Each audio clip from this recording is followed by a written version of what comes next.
याच्या माध्यमातून पुन्हा एकदा दिनदर्शिकेचं दृढीकरण करणार आहे. काय दिसते बरं याच्यावर? कोणतं साहित्य आहे?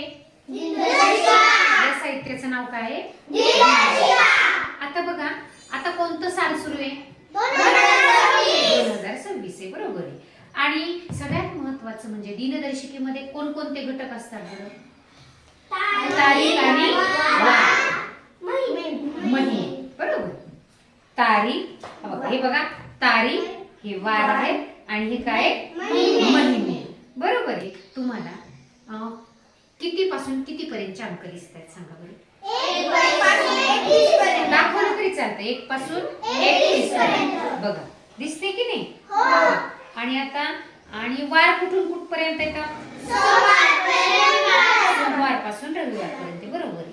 आता बघा, आणि याच्यामध्ये कोणते महिने आहेत बरं? हे कोणते महिने? इंग्रजी महिने, जानेवारी पासून डिसेंबर. आता बघा, मी तुम्हाला ट्रिक सांगितली होती, जानेवारी ते डिसेंबर पर्यंत कोणते महिने 30 दिवसाचे, कोणते 31 चे. फेब्रुवारी एकच महिना असा असतो, तो किती महिने दिवसांचा असतो? 28 किंवा 29 किंवा असतो लीप वर्ष. लीप वर्ष कशाला म्हणायचं?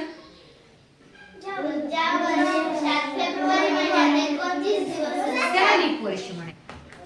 हे काय? तारीख आहे. ही काय? वार आहे. आणि आज म्हणजे महिना कोणता आहे? एप्रिल. मग लावूयात आपण हा एप्रिलला. बघा, म्हणजे आपल्याला ही दिनदर्शिका अक्षा वर्गामध्ये भिंतीवर लावलं की त्याचा उपयोग वार आणि महिना तुम्ही तुमचंच बदलायचं, बरोबर आहे. आजची तारीख 6, वार सोमवार आणि महिना एप्रिल, वर्ष 2026. आता उद्याची तारीख, वार आणि महिना लावायचा सायलीचे. उद्याची तारीख, महिना. आता उद्या किती तारीख आहे सांगा? 7 लाव ना, उच काढ. हा, 7 ला लाव. छान. आता इकडे वार बदलेल ना. बदल. वार कोणता येईल? मंगळवार, कारण 1 दिवसाने पुढे गेला. छान. आणि महिना एप्रिल. मला वाटलं महिना पण बदलेल का काय.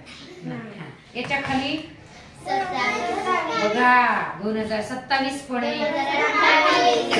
28 पण आहे, 2029 आणि निघा ना ग, आणि 2030. म्हणजे आपल्याला किती वर्ष लागू पडणार आहे ही दिनदर्शिका? 26 पासून 1, 2, 3, 4, 5.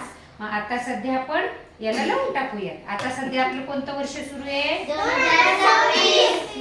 2026 सुरू आहे. बाहेर काय खोकलायत असं थोडा वेळ, आणि नंतर येऊ बघा फ्रेश होणार. आता बघा, चल मला आणखी सांगायचं, 6 दिवसानंतर कोणता वार आणि कोणती किती तारीख आणि कोणता वार येणार आहे? कोणता? 4, 5, 6. हा, आता वार बदल.